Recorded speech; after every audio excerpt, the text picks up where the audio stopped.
സുഹൃത്തുക്കളെ, ഞങ്ങളിപ്പോ നിൽക്കുന്നത് തൃശ്ശൂര് ട്രെയിലർ ഡ്രൈവിംഗ് സ്കൂള് പരിശീലനം നടത്തുന്ന ഡിഫൻസീവ് ഡ്രൈവിംഗ് സ്കൂളിലാണ്. നമുക്കറിയാം, യൂറോപ്യൻ രാജ്യങ്ങളിലും അതുമാതിരി തന്നെ ഗൾഫിലും രാജ്യങ്ങളിലൊക്കെ ഒരുപാട് തൊഴിലവസരങ്ങൾ യുവജനങ്ങൾക്കുള്ള മേഖലയാണ് ഡ്രൈവിംഗ്, പ്രത്യേകിച്ച് ട്രെയിലർ ഡ്രൈവിംഗ് ലൈസൻസ് നൽകുക എന്നത്. അതിനുള്ള സൗകര്യം തൃശ്ശൂർ ജില്ലയിൽ ആദ്യമായിട്ട് ഒരുക്കിയിരിക്കുന്നത് നമ്മുടെ രമേശ് മാഷാണ്. അപ്പൊ അദ്ദേഹത്തിന്റെ വിശേഷങ്ങളിലേക്ക് നമുക്ക് കടക്കാം. രമേശ്, ഏകദേശം 90 കാലഘട്ടങ്ങൾ തൊട്ട് നമ്മള് ഡ്രൈവിംഗ് മേഖലയിലുള്ള ആളാണ്. അപ്പോ ഒരു പുതിയൊരു ആശയം എന്ന് പറഞ്ഞു കഴിഞ്ഞാല് ഒരുപാട് ആൾക്കാര് ജില്ലക്ക് പുറത്തു പോയിക്കൊണ്ടാണ് ട്രെയിലറിന്റെ ലൈസൻസ് ഒക്കെ സമ്പാദിക്കുന്നത്. അപ്പോ നമ്മുടെ ജില്ലയിലും ഇങ്ങനൊരു സംവിധാനം ഉണ്ടാക്കുന്നതിന് വേണ്ടി വളരെ കഷ്ടപ്പെട്ടാണ് നമ്മൾ ഈ സംവിധാനം ഒരുക്കിയിട്ടുള്ളത്. ഈ സംവിധാനത്തില് വർഷമായി ഈ മേഖലയില് 30 വർഷത്തിലധികമായി ഞാൻ ഈ മേഖലയിൽ പ്രവർത്തിക്കുന്നത്.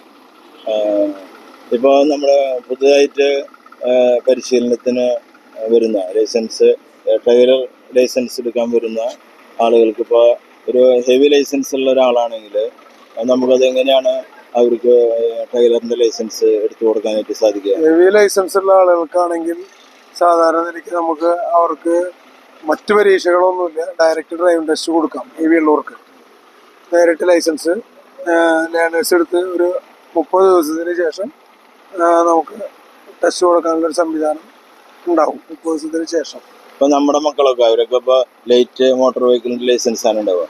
അവർക്കൊക്കെ വിദേശത്തേക്ക് ഇപ്പൊ അവിടെ നിന്നുള്ള ആഗ്രഹമുണ്ടെങ്കിൽ അവർക്കാണ് ട്രെയിലറിന്റെ ലൈസൻസ് എടുക്കേണ്ടതെങ്കിൽ എങ്ങനെയാണ് അതിന്റെ മാനദണ്ഡങ്ങൾ? ട്രെയിലറിന്റെ ലൈസൻസും എടുക്കുമ്പോൾ അതിനൊപ്പം തന്നെ ഹെവിയുടെ ലൈസൻസ് കൊടുക്കാം, ഒരുമിച്ചെടുക്കാം. ഹെവി എടുക്കുന്നവർക്ക് മാത്രമേ ട്രെയിലർ എടുക്കാൻ കഴിയുള്ളൂ.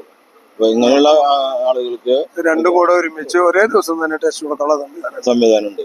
അത് എത്ര സമയം എടുക്കും അതിന്? അത് രണ്ടിനും ഒരേ പ്രോസസ് തന്നെയാണ്.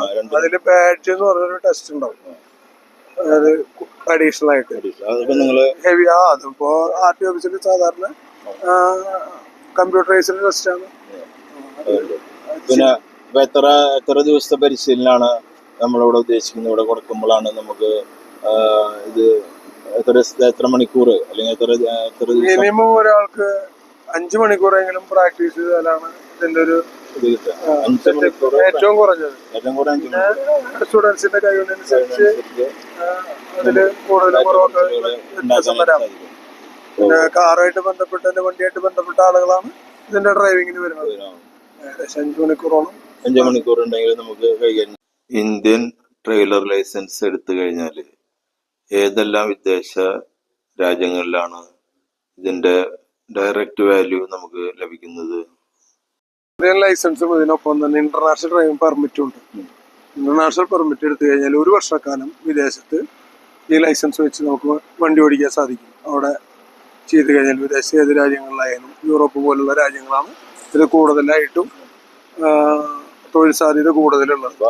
1 വർഷത്തേക്ക് നമുക്ക് ഇന്റർനാഷണൽ ലൈസൻസ് എടുക്കുകയാണെങ്കിൽ പരിശീലനം അവിടെ പോയി ജോലി ചെയ്ത് അവിടെ നിന്ന് ലൈസൻസ് സമ്പാദിക്കാനുള്ള മാർഗമുണ്ട്. ഇനി ഇന്റർനാഷണൽ ലൈസൻസ് വേണമെങ്കിൽ നമുക്ക് എക്സ്റ്റെൻഡ് ചെയ്യാനുള്ള മാർഗമുണ്ട്. പുതിയതായിട്ട് എടുക്കാൻ പറ്റും. ഇത് രണ്ടും കൂടി ഒരുമിച്ച് ചെയ്യാവുന്ന സംവിധാനമുണ്ട്. എൻ്റെ പേര് ജസ്മി സാജു. തൃശ്ശൂര് പനമുക്കാണ് എൻ്റെ സ്ഥലം. ഞാൻ ഹെവി ലൈസൻസ് എടുക്കാൻ ഈ ഗ്രൗണ്ടിൽ വന്നപ്പോഴാണ് ഡിഫൻസീവിൻ്റെ ട്രെയിലർ കാണാനിടയാവുകയും കോണ്ടാക്ട് ചെയ്യുകയും ചെയ്തു. രമേശ് ചേട്ടനാണ് ട്രെയിലറിൻ്റെ ഓണർ. വളരെ അധികം സപ്പോർട്ടോടുകൂടി തന്നെയാണ് ഈ മേഖലയിലേക്ക് കടന്നു വരുവാൻ എന്നെ ഹെൽപ്പ് ചെയ്തത്. അതിമനോഹരമായിട്ട് പഠിപ്പിക്കാനും വളരെ എളുപ്പമായ രീതിയിൽ ക്ലാസ്സുകൾ എടുത്തു തന്നത് ആൽബിൻ മാഷാണ്. പിന്നെ എനിക്ക് സപ്പോർട്ടായിട്ട് കൂടെ നിന്നത് എൻ്റെ ഹസ്ബൻഡും മക്കളുമാണ്. ഈ മേഖലയിലേക്ക് സ്ത്രീകൾക്ക് കുറേ ഓപ്പർച്യൂണിറ്റികളുണ്ട്, കടന്നു വരേണ്ടതാണ്. സ്ത്രീകൾക്ക് ഈ മേഖലയിലേക്ക് വിശ്വസ്തയോടെ കടന്നു വരാൻ പറ്റിയ മേഖലയാണ്. ഡിഫൻസീവിൻ്റെ ട്രെയിലർ എനിക്ക് വളരെ ഒരു ഉപകാരപ്രദമാണ് ചെയ്തു തന്നേക്കുന്നത്.